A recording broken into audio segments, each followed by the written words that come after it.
ಶರಣಮಯ್ಯಪ್ಪ. ನಾವು ವರ್ಷ ಪ್ರತಿ ಈ ಟೀಮಿನವರು ನಾವು 8 ವರ್ಷದಿಂದ ಕೊಲಾಲಿಯಿಂದ ಶಬರಿಮಲೆಗೆ ಯಾತ್ರೆ ಬರ್ತಾ ಇದ್ದೇವೆ.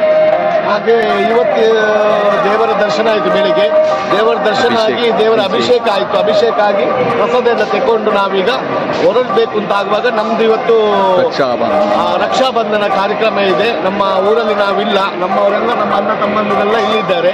ಹಾಗಿರುವಾಗ ನಾವು ಈ ರಕ್ಷಾಬಂಧನವನ್ನು ಶ್ರೀ ಅಯ್ಯಪ್ಪ ಸ್ವಾಮಿಯ ಸನ್ನಿಧಾನದಲ್ಲಿ ಮಾಡುವಂಥ ಅವಕಾಶ ಸಿಕ್ಕಿತ್ತು. ಅದು ನಮ್ಮ ಪುಣ್ಯ.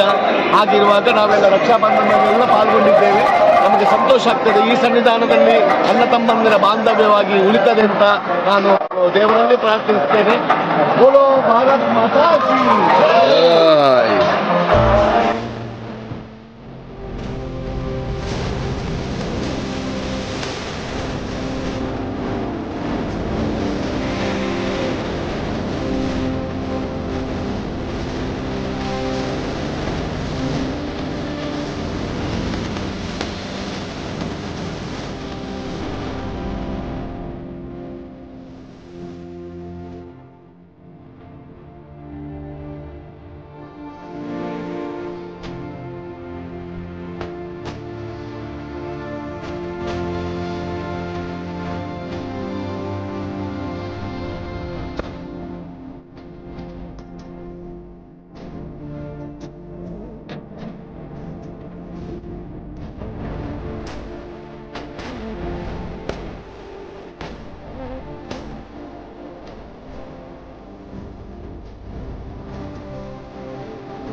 ಸುದ್ದಿ9 ಯೂಟ್ಯೂಬ್ ಚಾನೆಲ್ ನ ಸಬ್ಸ್ಕ್ರೈಬ್ ಮಾಡಿ.